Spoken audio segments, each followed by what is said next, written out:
Merhabalar, Meftun Alcı kardeşime çok teşekkür ederim. Mükemmel bir buluş yapmış. Benim iş yerim her tarafı açık bir yer.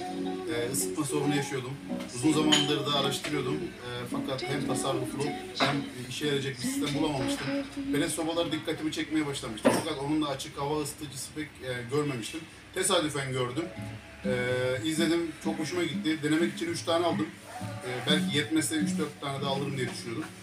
Fakat 3 tanesi yetti. Yani mükemmel bir ısı sağlıyor ve yakıt olarak da mükemmel tasarruflu. Kesinlikle tavsiye ediyorum arkadaşlar.